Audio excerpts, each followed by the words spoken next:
Both engines dead, 31,000 feet above mountains, no airports in range. The pilots calculated they'd crash 26 kilometers short of the runway. But a 17-year-old girl in row 8 stood up and said 3 words that changed everything. I can fly. Before you watch full story, comment below from which country are you watching. Don't forget to subscribe for more amazing stories. The safety video plays on the tiny screens in front of every seat. A woman's voice, calm and professional. Welcome aboard the Airbus A350-1000, the world's safest commercial aircraft. With triple redundant systems, advanced autopilot, and a perfect safety record across 8 million flight hours, you're flying on the most reliable aircraft ever built. Sit back, relax, and enjoy your flight. Cut to reality. This is not that aircraft. This is a Boeing 747 from 1994, 28 years old. Sitting on a cracked runway in Kathmandu, Nepal, the paint is peeling off in strips, showing bare metal underneath. There's duct tape, actual silver duct tape, holding together some of the overhead compartment doors. Half the seats don't recline properly. When you try to push the button, it makes a sad clicking sound, and nothing happens. One of the 3 bathrooms has an out-of-order sign taped to the door with what looks like masking tape. The carpet is stained with decades of spilled drinks and who knows what else. It smells like old jet fuel, stale recycled air, and something that might be mold growing somewhere in the ventilation system. Flight KTM 227, Kathmandu to Delhi, 87 passengers. The flight attendants are doing their safety demonstration at the front of the cabin, putting on oxygen masks, pointing to emergency exits with their practiced gestures, showing how to buckle and unbuckle seatbelts that everyone already knows how to use. Nobody's paying attention. Everyone's too busy looking around nervously at the interior of this ancient aircraft, wondering if they made a terrible mistake booking the cheapest ticket available. A businessman in row 12 whispers to his wife, "This is the world's safest plane. We're all going to die." His wife shushes him, but she's thinking the same thing. Nervous laughter spreads through the cabin like a wave, but here's what makes everyone really nervous. This flight path crosses directly over the Himalayas, not around them, not near them, over them, including a stretch that goes past Mount Everest, the highest point on Earth. If anything goes wrong up there, there's nowhere to land. No airports, no runways, no flat ground. Just 29,000-foot peaks covered in ice and snow, glaciers that have been frozen for millennia, and certain death. The engines start. They sound rough, like someone clearing their throat after smoking 2 packs a day for 40 years. The entire aircraft shudders and vibrates. A young mother in row 15 clutches her baby tighter. The baby starts crying, as if it knows something the adults are trying to ignore. An old man in row 3 closes his eyes and starts moving his lips in silent prayer. His hands grip a small religious pendant around his neck. A college student in row 22 puts in headphones and turns his music up as loud as it will go, so he doesn't have to think about the fact that he's trusting his life to this flying piece of garbage. But one person isn't nervous at all. Row 8, window seat, ALA, a girl, 17 years old, sitting perfectly still. Her name is Tenzin Dolma. She's Tibetan. Short, maybe 5'2" on a good day. Skinny, like she doesn't eat enough or doesn't have enough money for regular meals. Probably both. She's wearing a faded jean jacket that's at least 3 sizes too big for her small frame. The sleeves hang down past her hands. The shoulders droop. It's clearly a man's jacket and clearly not originally hers. Her glasses are broken. The left arm is held together with clear Scotch tape wrapped around multiple times. The lenses have scratches across them like someone dropped them on gravel. The frames are bent slightly, sitting crooked on her face. She has white earbuds in her ears, the wires hanging down to her lap. But if you looked very closely, you'd see they're not connected to anything. No phone, no music player. She just wears them so people don't try to talk to her. It's easier than explaining that she doesn't want to talk to anyone, that she has nothing to say. She's staring out the window at the mountains in the distance, not scared, not anxious, not excited about the flight, just watching. Her eyes moving slightly, tracking something, calculating something in her head. Her backpack is on the floor between her feet, tucked under the seat in front of her. It's small and old, the kind you can buy at a street market for a few dollars. Faded blue with fraying straps. Inside, everything she owns in the world. Ing the jean jacket she's wearing. It was her brother's, and before that, their father's. Y'all, a photograph of a young man in a pilot's uniform, smiling at the camera with mountains in the background. Non. An old aviation headset, professional grade, one ear cushion broken and hanging off. A small Tibetan prayer flag, faded from sun and weather. Torn at one corner, non $43 in cash, carefully folded, non no other clothes, no toiletries, no books. No laptop, nothing else. That's everything she owns in the world. Because Tenzin is an orphan. Her mother died when Tenzin was 6 years old. Childbirth complications in a small village clinic that didn't have proper medical equipment. The baby, a sister Tenzin, never got to meet, didn't survive either. Tenzin remembers her mother's funeral, remembers the smell of incense, remembers not understanding why everyone was crying. Her father died 3 years later when Tenzin was 9. He was a climbing guide on Mount Everest, one of the hundreds of Sherpas who risk their lives taking wealthy foreigners up the mountain. He fell into a crevasse during an unexpected storm. They never recovered his body. It's still up there somewhere, frozen in the ice. The family that hired him paid for the funeral, but nothing else. After that, it was just Tenzin and her older brother, Lobsang. Lobsang was 12 years older than her, 21 when their father died. He became her parent, her guardian, her entire family. He worked 3 jobs to keep them fed and housed in a tiny apartment in Kathmandu. He worked as a porter, carrying supplies up mountain trails. He worked as a cook in a tourist restaurant. He worked nights as a security guard at a hotel. For 3 years he did this. 3 years of barely sleeping. 3 years of making sure his little sister had food and clothes and a roof over her head. Then, when he turned 24, he did something extraordinary. He used every rupee he'd saved and put himself through flight school, studied for months, passed his exams, got his helicopter pilot's license, started flying helicopters for mountain rescue operations in the Himalayas. It's dangerous work, really, really dangerous. Maybe the most dangerous civilian flying job in the world. Flying into storms that would ground any sensible pilot.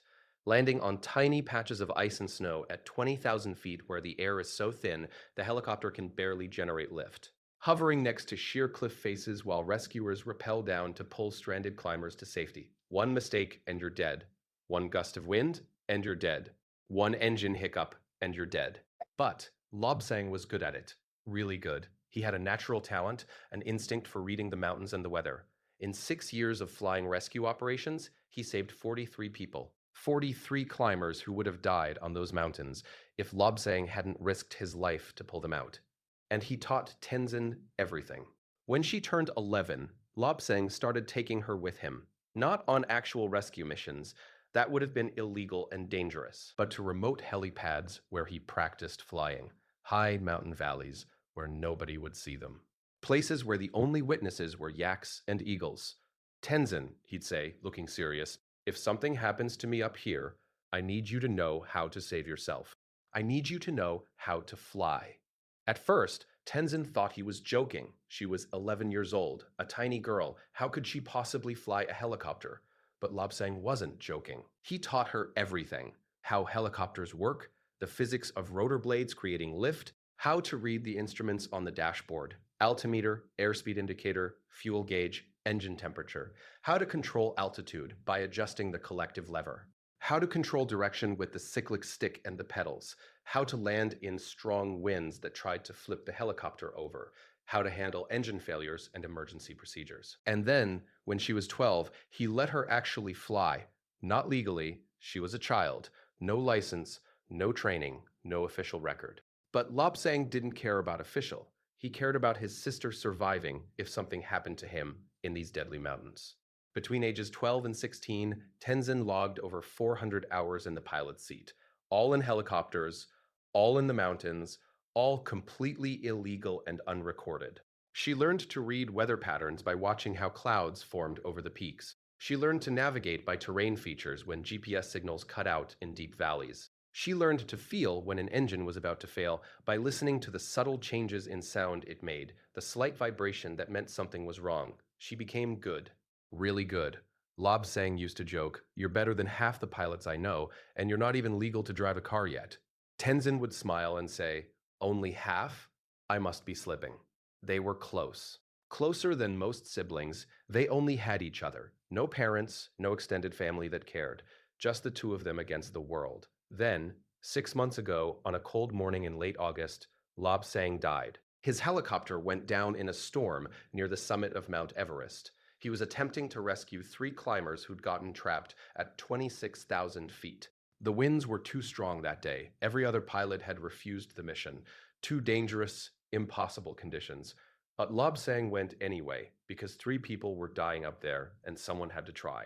His helicopter lost power in the high-altitude winds. The thin air couldn't provide enough lift. It crashed into the side of the mountain at 24,000 feet. Lobsang and all three climbers died on impact. Tenzin was at base camp when she heard the news. A crackling radio transmission. Lobsang is down. Lobsang is down. No survivors. She didn't believe it at first. Lobsang was the best pilot she knew. He'd survived 100 impossible situations. He couldn't be dead, but he was. Tenzin grabbed emergency climbing gear, oxygen, ice axe, ropes, medical supplies, and started climbing. Alone, in the dark, following the GPS coordinates from his helicopter's last transmission. It took her 8 hours to reach the crash site, climbing through snow and ice in sub-freezing temperatures. By the time she got there, Lobsang was already gone. He'd died instantly when the helicopter hit. There was nothing she could have done. No medical skill could have saved him. Tenzin sat in the snow next to her brother's body and cried until her tears froze on her face. She cried until she couldn't breathe.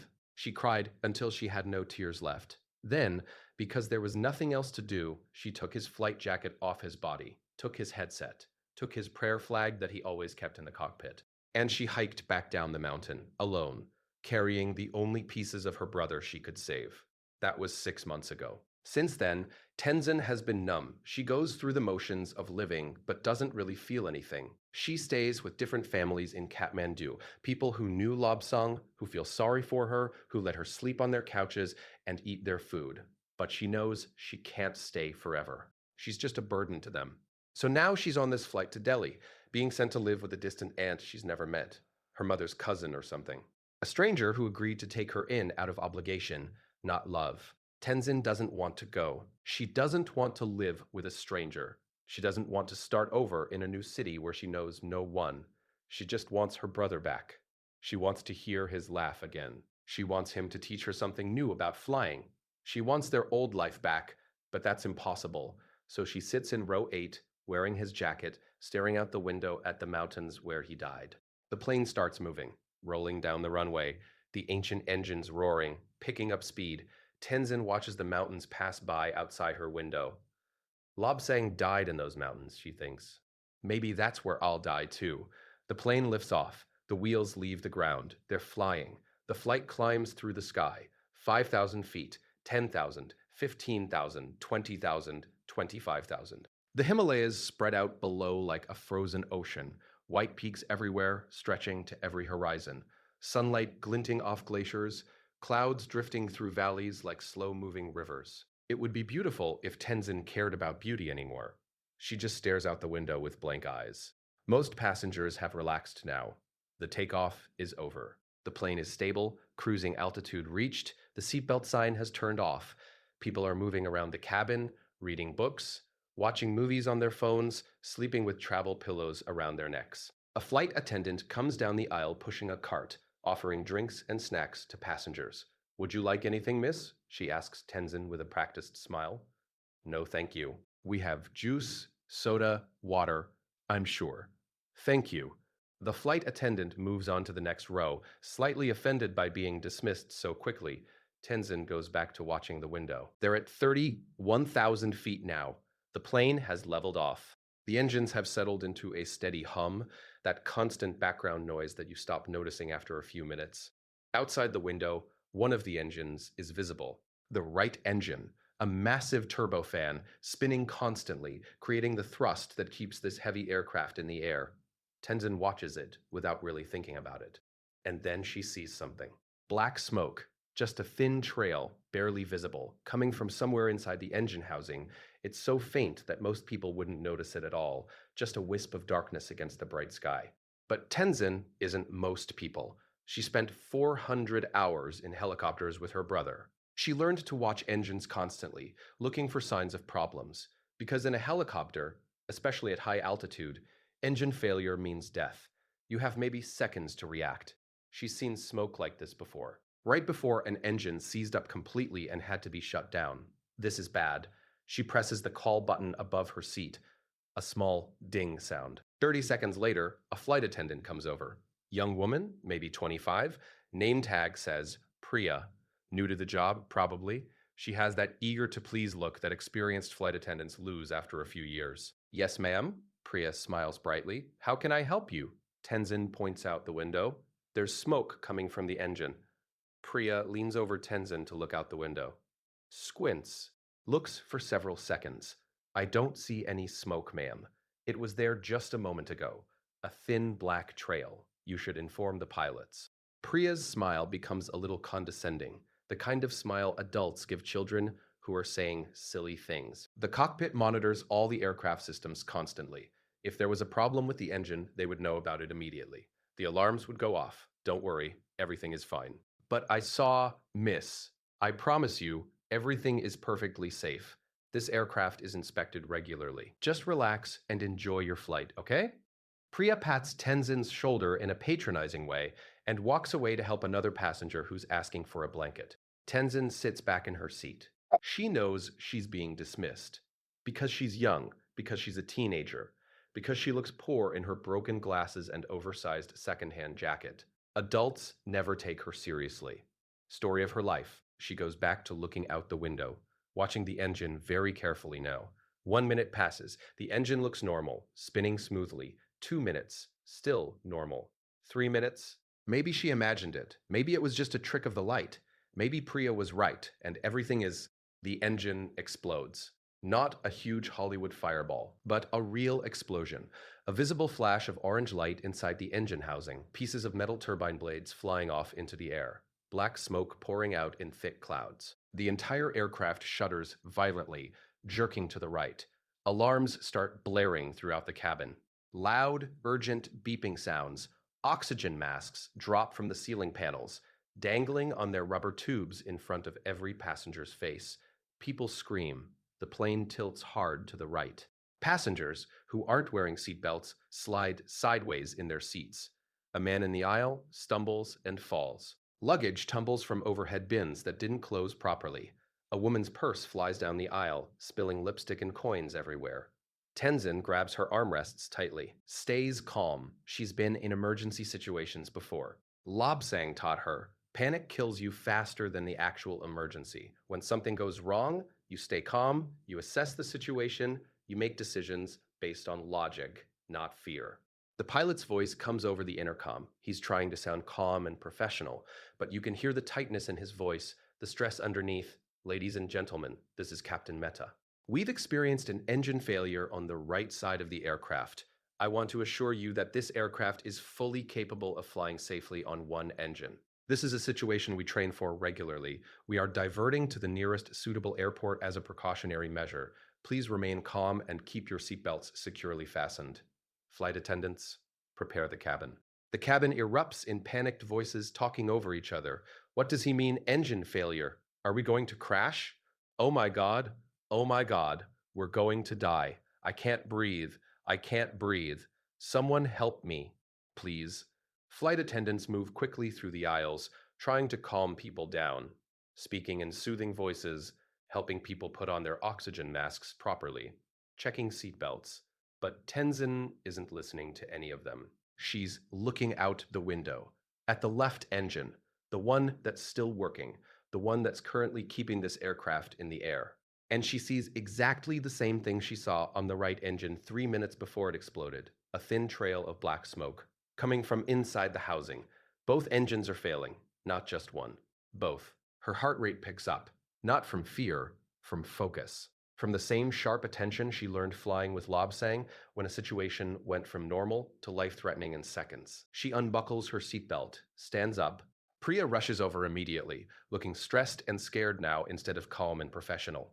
Ma'am, you need to sit down right now. The left engine is failing too. Tenzin's voice is completely steady. Look out the window, you'll see smoke. What? That's impossible. Look. Right now. Priya leans over and looks out the window at the left engine, squints, sees it, the thin trail of black smoke. Her face goes completely white. All the blood drains from her cheeks. Oh no, oh no, no, no, no. I need to talk to the pilots. Right now. You can't go to the cockpit. It's against, do you want everyone on this plane to die? Priya stares at this 17-year-old girl, really looks at her for the first time, sees something in her eyes that wasn't there before, certainty, knowledge, the kind of calm that only comes from real experience. She makes a decision. She pulls out a small key from her pocket, the cockpit access key that flight attendants carry for emergencies. She runs to the cockpit door and unlocks it, but before Tenzin can follow, Priya rushes inside herself. The door swings closed behind her. Tenzin can hear everything from outside the cockpit. The door isn't soundproof. Voices are raised. Urgent. Priya's voice. Captain, the left engine is smoking. The same smoke as before the right one failed. Captain's voice. What? That's impossible. Another voice, younger, female. Must be the co-pilot. She's right. I'm seeing it on the instruments. Oil pressure is dropping on the left engine, temperature rising. Captain, how is that possible? These are completely independent systems. Separate fuel lines, separate oil systems. Co-pilot, I don't know. Bad fuel batch? Contamination? Some kind of systemic failure? Both engines are showing the same degradation pattern. Captain, start emergency restart procedures on the right engine. Now. Co-pilot, attempting restart negative, Captain. Right engine is completely seized. It's not responding to any inputs. Captain, damn it. Okay, how long do we have on the left engine? Co-pilot, based on the rate of oil pressure loss, maybe 90 seconds before it fails completely. Tenzin counts in her head 90 seconds. 90 seconds before this aircraft has no engines at all. 90 seconds before they're gliding, she reaches for the cockpit door handle. 60 seconds. The left engine noise changes, gets rougher, starts making a grinding sound that Tenzin recognizes immediately. Metal on metal. Bearings failing. 45 seconds. Through the door, she hears the co-pilot, engine temperature critical, oil pressure at 15%. 30 seconds, the engine starts sputtering. Coughing like a sick person. 15 seconds. Then it goes completely silent. Both engines dead. The only sounds now are wind rushing past the aircraft and people screaming in the cabin. The plane is gliding, 31,000 feet above the Himalayas. No power, no engines. Just gravity pulling them slowly, inevitably, toward the mountains below. Captain Mehta's voice comes back on the intercom. He's not trying to hide the fear in his voice anymore. This is real. This is bad. This is Captain Mehta. We have lost power in both engines. We are attempting emergency restart procedures. The nearest suitable airport is Lucknow, India, approximately 140 kilometers to the southeast. We are descending at a controlled rate while we work to restore power. Flight attendants, begin preparing the cabin for emergency landing procedures. Passengers, please review the safety information card in your seat pocket and follow all instructions from the crew. The word he doesn't say, but everyone hears anyway. Crash. Emergency landing is just a nicer way of saying crash. The cabin descends into chaos. People start crying, really crying, deep, terrified sobs. An old woman in row 5 is praying loudly in Hindi, her voice shaking. A man is calling his wife on his cell phone even though they're supposed to be turned off. I love you so much. Tell the kids I love them. A teenage boy is throwing up into a sick bag, overcome with fear. The mother with the baby is rocking back and forth, saying, it's okay, over and over, even though it's clearly not okay. Tenzin doesn't cry. She pulls out a pen from her backpack, grabs a napkin from the seat pocket in front of her. She starts doing math. Fast. Current altitude, 31,000 feet. She converts to meters in her head, approximately 9,500 meters. Distance to Lucknow Airport, 140 kilometers. A Boeing 747 has a glide ratio of approximately 15 to 1 in ideal conditions. That means for every 1 kilometer of altitude lost, it can glide 15 kilometers forward. She does the calculation. 9.5 kilometers altitude times 15 equals 142.5 kilometers maximum glide range. They're 140 kilometers from Lucknow. They'll make it. Barely. With less than 3 kilometers to spare. The pilots must have done the same calculation. That's why they chose Lucknow. Except, Tenzin does the calculation again. more carefully this time, accounting for factors the pilots might have missed in the stress of the emergency. Glide ratio of 15. One assumes clean configuration. That means landing gear retracted, flaps up, aircraft streamlined, everything perfect. But this is a 747-400, fully loaded with passengers, luggage, fuel. When they approach for landing, they'll need to lower the landing gear. Except the landing gear is operated by hydraulic systems, and hydraulic pumps are powered by the engines. No engines means no hydraulic pressure, means landing gear might not deploy. If they can't get the gear down, they'll have to attempt a belly landing. That creates massive drag, destroys the glide ratio. Also, normally you extend flaps during landing to slow down and create more lift at low speeds.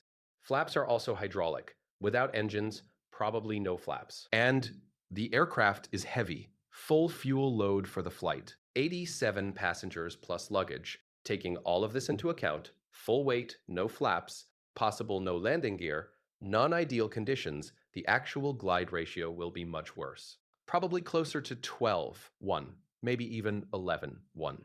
She does the math with 12:1 ratio, 9.5 kilometers, altitude times 12, equals 114 kilometers from Lucknow. They're going to be 26 kilometers short. 26 kilometers short means crashing into the foothills of the Himalayas, into forests and valleys and mountains. At glide speed, that's certain death. The pilots don't know this yet. They're working on the assumption that they'll make it to Lucknow. They're probably not accounting for the degraded glide performance. Tenzin stands up, walks toward the front of the cabin. Priya sees her coming, still looking terrified. You need to sit down. We're preparing for emergency landing. I need to talk to the pilots. Right now. That's not allowed. You can't. We're not going to make it to Lucknow. We're going to crash into the mountains. I need to talk to them right now or everyone dies. Something in Tenzin's voice, the absolute certainty, the complete calm, makes Priya freeze. She looks at this teenage girl in the broken glasses and two-book jacket. Makes a decision that probably breaks a dozen regulations. She opens the cockpit door. Captain, there's a passenger who needs to speak with you. Tenzin steps into the cockpit. It's cramped and filled with instruments. Hundreds of switches, buttons, dials, screens, two pilot seats side by side, windows showing nothing but sky and mountains ahead. Captain Mehta is in the left seat, 52 years old. Gray hair at his temples, deep lines around his eyes from years of concentration, 23,000 flight hours over 30 years of flying. He's seen emergencies before, but nothing like this. Never complete engine failure. Never gliding over the Himalayas with nowhere to land. First Officer Ananya is in the right seat, 31 years old, sharp, intelligent face, 4,200 flight hours. She's terrified, but trying not to show it. Hands gripping the controls tightly. They both turn when Tenzin walks in. Captain Mehta's face flushes red with anger. Who are you? You absolutely cannot be in here. Get out of the cockpit immediately. This is a secure area. Tenzin doesn't move. Her voice is completely calm, which somehow makes it more authoritative. Sir, you're not going to make it to Lucknow. Your glide calculations are wrong. What? How dare you? You're assuming clean configuration with a glide ratio of 15:1, but you won't have hydraulic power for flaps or landing gear. You're fully loaded. Your actual glide ratio will be closer to 12:1, maybe worse. You're 140 kilometers from Lucknow. With 12:1 ratio, your maximum glide range is 114 kilometers. You're going to be at least 25 kilometers short. You're going to crash into the mountains. Complete silence in the cockpit. Both pilots stare at her. First Officer Ananya, how do you know our glide calculations? How do you know anything about aircraft performance? Because I've been flying for 6 years, I know how aircraft behave. Captain Mehta, you're a child. You can't possibly. I'm 17. And I've logged over 400 hours flying helicopters in mountain rescue operations in the Himalayas. My brother was a pilot. He taught me everything. 400 hours? That's impossible. You'd need certifications, licenses. I don't have any licenses. I flew illegally, but the hours are real. The knowledge is real. And I'm telling you right now that you won't make it to Lucknow. The altitude indicator on the dashboard ticks downward steadily. 28,000 feet, 27,500 feet.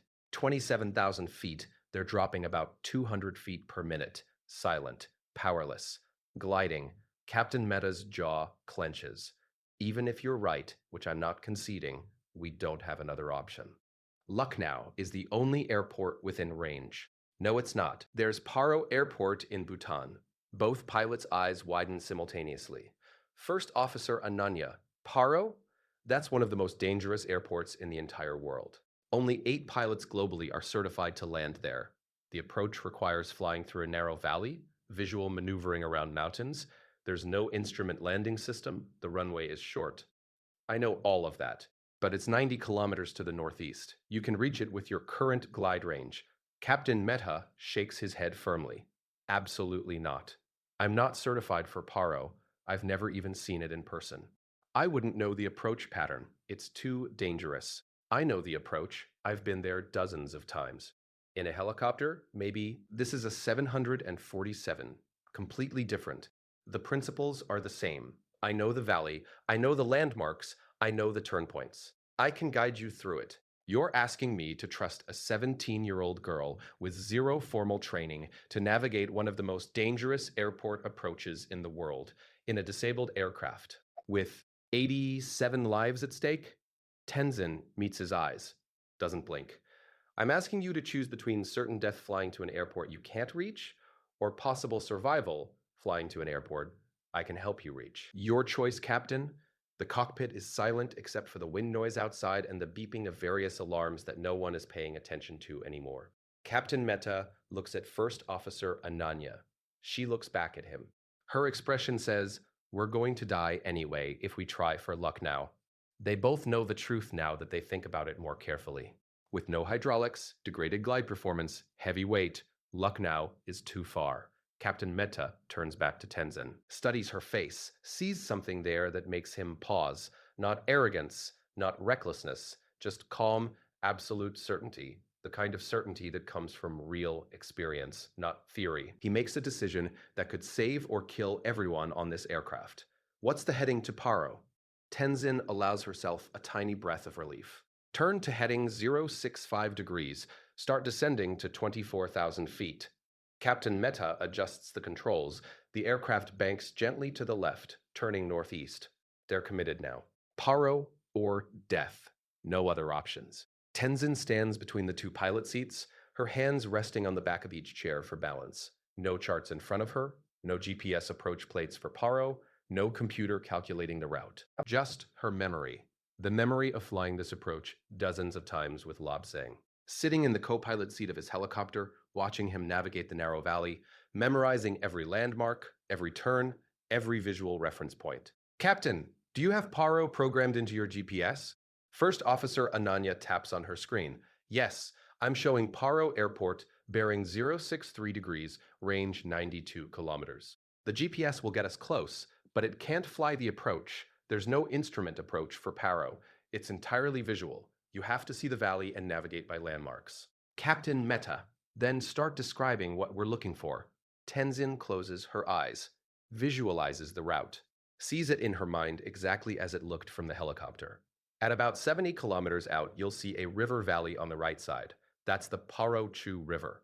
It flows from the mountains down to the valleys. When you see it, you need to follow it upstream. They fly in silence for several minutes. The altitude continues dropping, 26,000 feet, 25,000, 24,000. Below them, the Himalayas.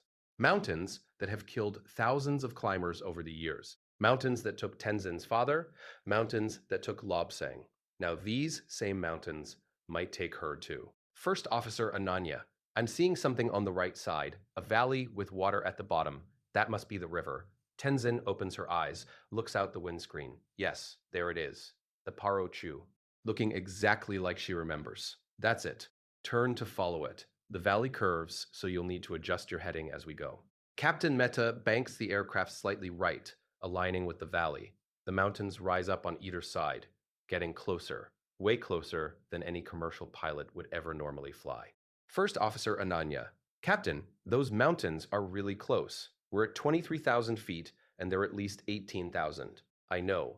Just stay with the valley. They follow the river upstream. The valley gets narrower, the mountains higher.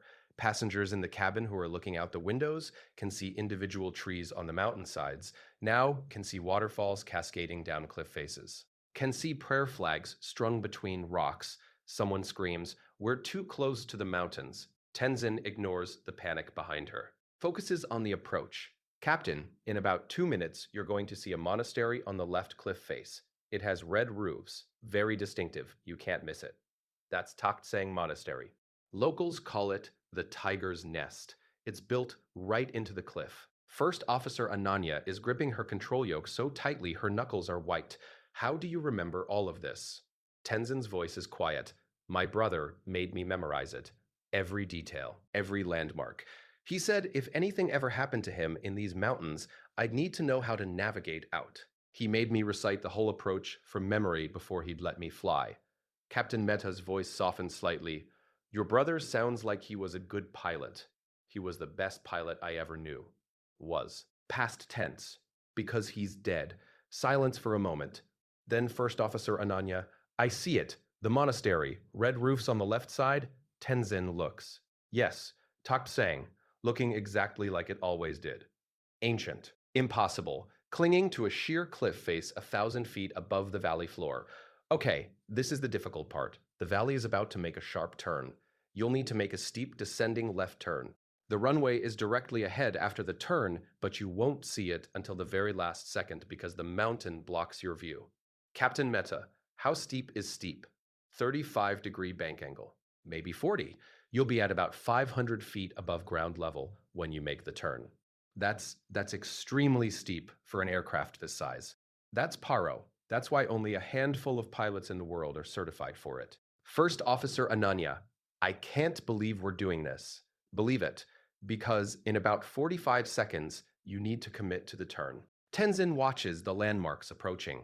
She's done this approach so many times with Lobsang. She knows exactly where the turn point is, a particular formation of rocks on the right side. A waterfall on the left. When they align with the monastery behind them, 30 seconds. Captain Meta positions his hands on the controls, takes a deep breath. 20 seconds. First Officer Ananya, Captain, I really hope this girl knows what she's doing. 15 seconds. Tenzin's voice is steady as stone. I know what I'm doing. I've done this approach more times than you've landed at JFK. Trust me. 10 seconds. The valley walls are so close now, maybe a quarter mile on each side. For a 747 with a 211-foot wingspan, that's terrifyingly narrow. 5, 4, 3, 2, 1. Turn now. Hard left. Captain Meta banks the aircraft. Hard. 35 degrees. 40 degrees. The left wing drops toward the valley floor. The right wing points up at the sky. The valley wall rushes past the left side so close passengers can see individual prayer flags fluttering in the wind. Someone in the cabin is screaming continuously. First Officer Ananya, I don't see the runway. I don't see anything except mountains. Keep turning, keep descending. Trust me. We're going to hit the mountain. No, we're not. 3, 2, 1, now. The aircraft completes the turn. The valley opens up, and there, directly ahead, is the runway, Paro Airport. Runway 15, 6,500 feet long, surrounded by mountains. On all sides, the most beautiful and terrifying runway either pilot has ever seen. First Officer Ananya lets out a breath she didn't know she was holding. I see it. Oh my God, I see it. Okay, we have a runway. Now we just need to land on it without killing everyone. Tenzin, you can do this. Just treat it like a normal landing. Line up with the center line. Maintain glide slope. Flare at 50 feet. We don't have flaps. I know. So your approach speed will be higher, about 180 knots instead of the normal 140. And we might not have landing gear. Then you'll belly land. The runway is long enough. In a normal landing, I'd use reverse thrust to slow down. We don't have engines. Then you'll use the emergency brake system. Pull it as hard as you can the moment the wheels or the belly touches the ground. Tenzin, you're asking me to land a 747 at 180 knots, possibly on its belly, with no reverse thrust on a 6,000-foot runway surrounded by mountains. Yes, that's exactly what I'm asking. We're all going to die. Maybe. Or maybe you're going to save 87 people. Let's find out. The 747 lines up with the runway. 2 miles out, altitude 1,500 feet above the runway elevation, descending at 800 feet per minute. The mountains surround them on all sides like spectators watching to see if they'll survive or die.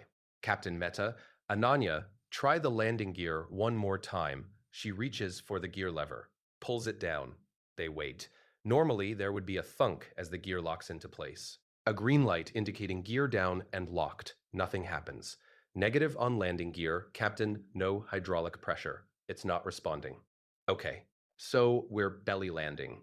Tenzin, any advice for belly landing a 747? Don't think about the fact that you've never done it before. Just focus on touching down smoothly and pulling the emergency brake immediately. That's your advice. That's my advice. 1 mile out. Altitude 800 feet. First Officer Ananya. Captain, we're coming in too fast. Normal approach speed is 140 knots. We're at 185. I know. Without flaps, that's our minimum controllable speed. Any slower and we'll stall. Half-mile out. Altitude 400 feet. The runway is getting closer fast. Too fast. Tenzin can see details now. Cracks in the concrete. Yellow and white markings. A windsock showing light winds from the left. Quarter mile. Altitude 200 feet. Captain Meta. Ananya, when I give the word, pull the emergency brake lever as hard as you can and don't let go. Yes, Captain. At 100 feet, Captain Meta begins to flare, pulling back gently on the controls to raise the nose slightly. At 50 feet, he's committed. No going around, no second chance. At 20 feet, Tenzin can see the runway rushing up to meet them. At 10 feet, she whispers, Lobsang, if you're watching, this would be a great time to help. At 5 feet, everything slows down. The belly of the 747 touches the runway. The impact is brutal, massive, metal screaming against concrete. The sound is deafening, like 1,000 car crashes happening simultaneously, sparks flying from the friction, lighting up the windows. The entire aircraft shuddering so violently, it feels like it's going to rip apart. Emergency brake now, Captain Meta shouts. First Officer Ananya yanks the emergency brake lever with both hands. The aircraft is sliding down the runway on its belly. No wheels, just aluminum fuselage against concrete, screeching, sparking, shaking. In the cabin, overhead bins pop open. Luggage flies everywhere, hitting passengers, bouncing off seats. People are screaming. The woman with the baby is curled over, protecting the child with her body. The old man in row 3 has his eyes closed, still praying, waiting for death. The aircraft is sliding. Sliding. Sliding. Captain Meta can see the end of the runway approaching. End of runway, 6,500 feet from the threshold. They touch down at about 1,000 feet past the threshold because the landing was far from perfect. So they have 5,500 feet of runway left. At 185 knots landing speed, about 315 feet per second, with emergency brakes creating maximum friction. This is going to be close. 4,000 feet of runway remaining. Still going way too fast. 3,000 feet. Still too fast. 2,000 feet. Slowing down now. The emergency brakes are working. The friction from the belly against concrete is working. But is it enough? 1,500 feet. The end of the runway is visible now. Beyond it, a mountain. 1,000 feet. First Officer Ananya, we're not going to stop in time. 800 feet. Tenzin, calmly, yes we are. 600 feet. The aircraft is slowing dramatically now. The initial kinetic energy bleeding off. 400 feet. 300 feet. 200 feet. Captain Meta can see individual rocks on the mountain at the end of the runway. 100 feet. 50 feet. The Boeing 747 stops. 800 feet from the end of the runway, 500 feet from the mountain. Complete silence. Nobody moves. Nobody breathes. Then, from somewhere in the back of the cabin, someone starts crying, then someone else, then everyone, not crying from fear this time, crying from relief, crying because they're alive. All 87 people, alive. Emergency vehicles surround the aircraft within 90 seconds, fire trucks with foam spraying, ambulances with lights flashing, airport security vehicles, Bhutanese military personnel. The emergency slides deploy from the aircraft doors with a loud hissing sound. Evacuate! Evacuate! Leave everything behind. Move quickly, but don't run. The flight attendants are shouting, doing their jobs, even though their hands are shaking. Passengers slide down one by one, two by two, stumbling when they hit the ground, standing up, running away from the aircraft in case it catches fire or explodes. Families hugging each other, strangers hugging each other, people crying with joy. The businessman from row 12 is kissing the ground. The mother with the baby is clutching the child so tightly, whispering, "Thank you, thank you, thank you," over and over.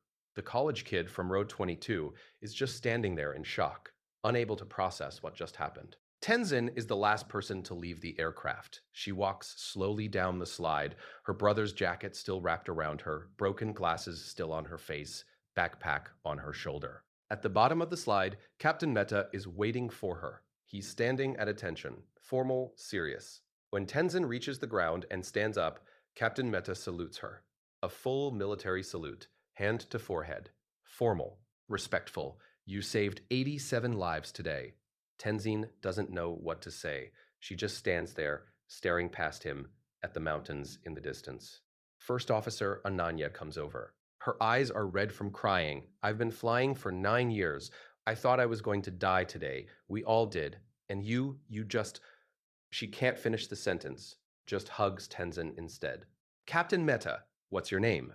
"Tenzin. Tenzin Dolma." "How old are you, Tenzin?" 17. "And you're a pilot?" Tenzin shakes her head. "No, sir. I'm not a pilot. I'm nobody. I'm just... My brother taught me things before he died. That's all." "Your brother must have been one hell of a teacher. What was his name?" The first tears she's cried since getting on the plane. Lobsang Dolma. He was a helicopter pilot. Mountain rescue operations. Based out of Lukla, he died 6 months ago. His helicopter crashed while trying to save people from Everest. Captain Meta's face changes completely. His eyes widen. His mouth opens. "Lobsang Dolma, the rescue pilot? You knew him? He saved my nephew 2 years ago. My sister's son. He was climbing Everest, his first time. Got trapped at 26,000 feet during an unexpected storm. Altitude sickness, couldn't move, couldn't think. We thought he was dead. Everyone said it was too dangerous to attempt a rescue. The winds were too strong. No helicopter could fly that high in those conditions. But your brother went anyway, flew right into the storm. Pulled my nephew off that mountain and flew him down to base camp. Saved his life when everyone else had given up." Tenzin stares at him. "My entire family owes your brother everything." Captain Meta continues, his voice shaking with emotion. "And now you've done the exact same thing he would have done. You saved all of us. You brought us home safe, just like Lobsang brought my nephew home safe." Tenzin's legs give out. She sits down right there on the tarmac. The adrenaline finally wearing off. The reality of what just happened hitting her all at once. She just saved 87 people, the same way Lobsang used to save people. She did what he taught her to do. Captain Meta sits down next to her on the ground. First Officer Ananya sits on her other side. The three of them just sit there while emergency vehicles swirl around them and passengers cry and hug and thank whatever gods they believe in. "Your brother would be so incredibly proud of you," Captain Meta says quietly. And that's when Tenzin finally breaks. She starts crying. Really crying. 6 months of grief pouring out. 6 months of holding it together. 6 months of numbness and pain and loss. She cries for her brother, who died saving others. She cries for her parents, who died when she was too young to understand. She cries for being alone in the world. And she cries because, for the first time in 6 months, she feels like maybe, possibly, she has a reason to keep living. Because she can do what Lobsang did. She can save people. 3 days later, New Delhi, India, the Directorate General of Civil Aviation, a government building with the personality of a filing cabinet. Gray walls, fluorescent lights that buzz, the smell of old paper and bureaucracy. Tenzin sits in a conference room. At the table across from her, an official, Deputy Director Sharma, 53 years old, glasses, gray suit, thin lips, the kind of bureaucrat who loves rules more than people. He's reading a file, Tenzin's file, which someone compiled very quickly after the emergency landing. "Miss Dolma," he says without looking up from the file, You operated as unauthorized flight crew without any certification or license whatsoever. You entered a secure cockpit area during flight operations. You assumed command of navigation procedures without legal authority or permission from the aircraft operator. This represents a violation of international aviation law, the Chicago Convention, ICAO regulations, and approximately 24 Indian aviation statutes. Hands folded in her lap. She's wearing the same clothes as when she got off the plane. Lobsang's jacket, broken glasses. She looks like a poor kid who wandered into the wrong building.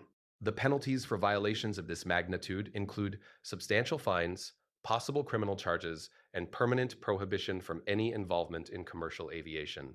Do you understand the seriousness of this? I understand. Sorry isn't sufficient from a legal standpoint, Miss Dolma. The law doesn't make exceptions based on outcomes, however fortunate those outcomes may be. The door to the conference room opens. Captain Mehta walks in. He's wearing his pilot uniform. Behind him, First Officer Ananya, also in uniform.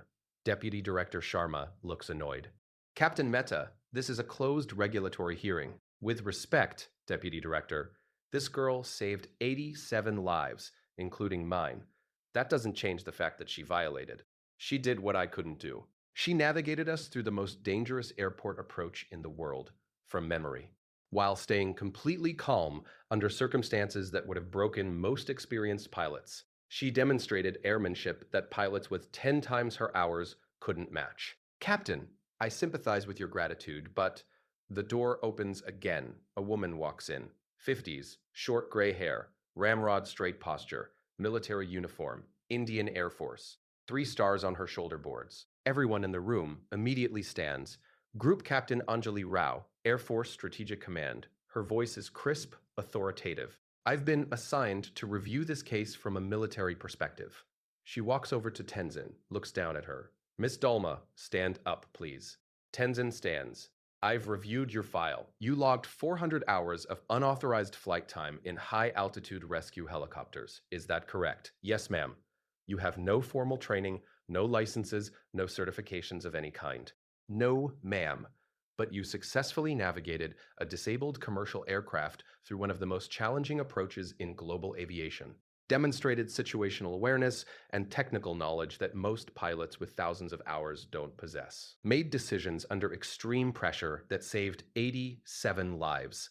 I just did what my brother taught me, ma'am.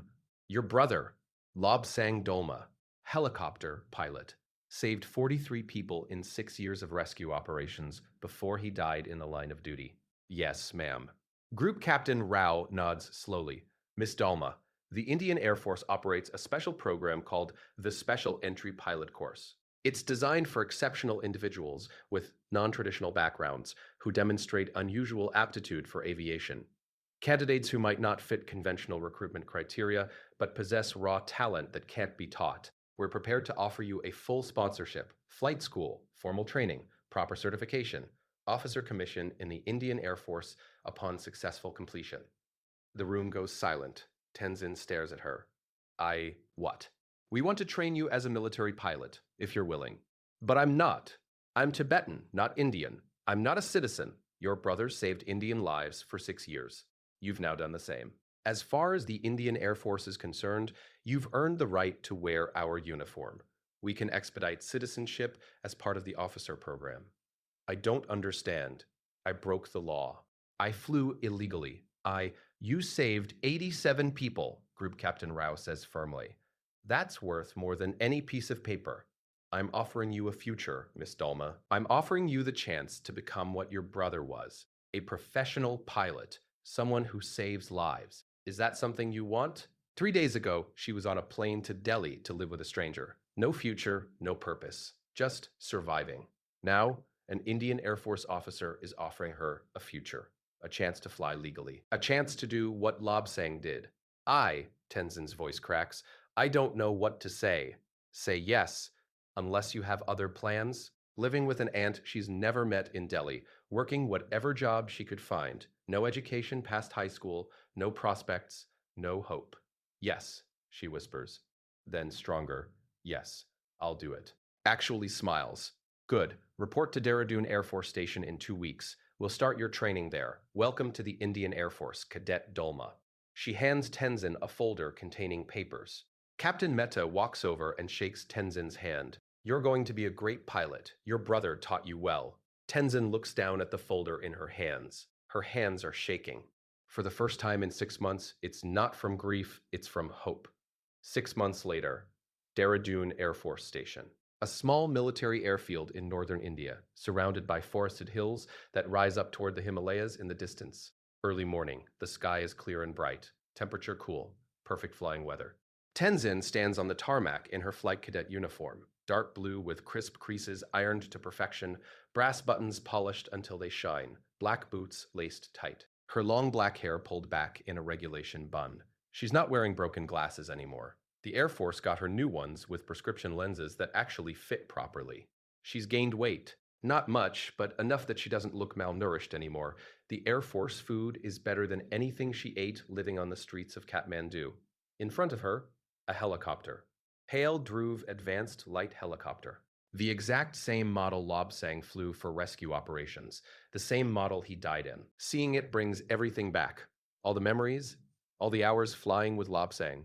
All the times he patiently explained controls and procedures and emergency protocols. All the times he said, Tenzin, someday you're going to fly on your own, and you're going to save lives, just like I do. She never believed him then, she does now. Her flight instructor, Squadron Leader Kumar, stands next to her. Experienced pilot, maybe 45 years old. He's been training Tenzin for 6 months. He's tough, but fair. Impressed by how much she already knows. Ready for your first solo flight, Cadet Dolma? Tenzin walks up to the helicopter slowly, reaches out, touches the fuselage. The metal is warm from the sun.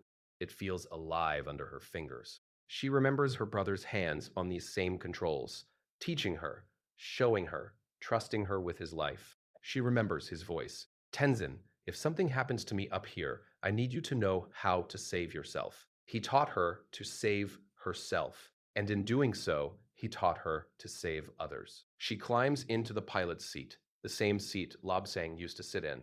Everything is familiar. The collective lever on her left, the cyclic stick in front of her, the pedals under her feet. The instrument panel with its array of gauges and displays, she's done this 1,000 times before, but never officially, never legally, never with permission. Now she has all three. She reaches for her headset, not Lobsang's broken one, though she still keeps that in her barracks footlocker. This is a new official Air Force headset, but pinned to her uniform, right over her heart, is a small Tibetan prayer flag, faded, torn at one corner, the same prayer flag that hung in Lobsang's helicopter cockpit for 6 years. The same one she took from the crash site. Her brother is with her, always will be. She goes through the pre-flight checklist, the same checklist Lobsang taught her when she was 12 years old. Fuel, check. Hydraulics, check. Oil pressure, check. Battery, check. Engine, check. She keys her radio. Tower, this is Cadet Dolma requesting clearance for solo training flight.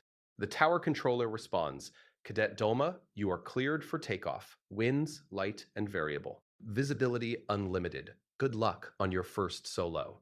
Thank you, Tower. Squadron Leader Kumar's voice comes through her headset. Remember your training, Cadet. Smooth on the controls. Watch your altitude. And most importantly, trust yourself. Yes, sir. Tenzin's hands move across the controls. Muscle memory from 400 hours of illegal flying. From 6 months of legal training. From years of watching Lobsang. All of it coming together now. She starts the engine. The rotors begin to spin slowly overhead.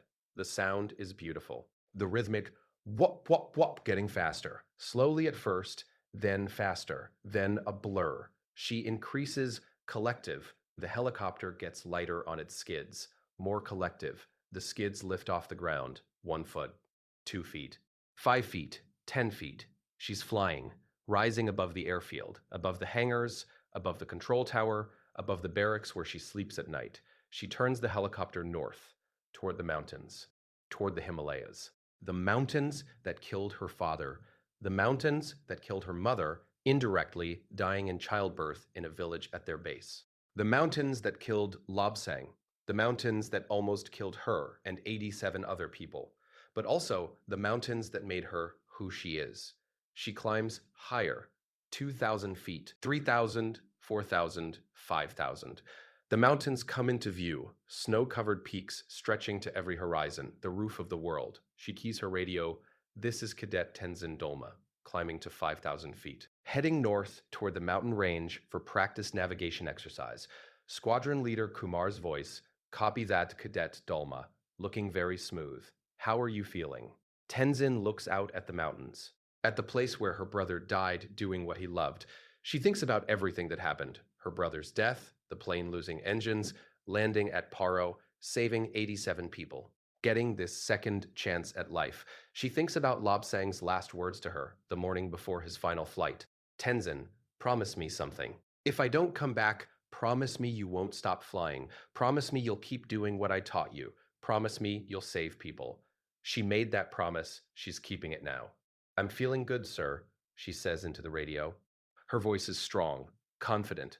I'm flying. The helicopter climbs higher into the bright morning sky. Tenzin Dolma, 17 years old, orphan, illegal pilot, savior of 87 lives, Air Force cadet. She looks out at the endless mountains and allows herself to smile. A real smile. The first genuine smile since Lobsang died. She's not alone anymore. Her brother is with her. In the prayer flag on her chest, in the knowledge in her hands, in the courage in her heart, in every control input she makes. He's not gone, not really. As long as she keeps flying, as long as she keeps saving people, he's still here. She flies toward the mountains, not afraid anymore, not running away, flying toward them, flying home, because Lobsang taught her the most important lesson. When you're falling, you don't give up. You spread your wings and you fly, even if nobody believes you can. Especially then. The helicopter cuts through the clear morning air. Tenzin's hands are steady on the controls. She's not the scared orphan girl anymore. She's not the illegal pilot hiding in her brother's shadow. She's Cadet Tenzin Dolma of the Indian Air Force. And she's flying.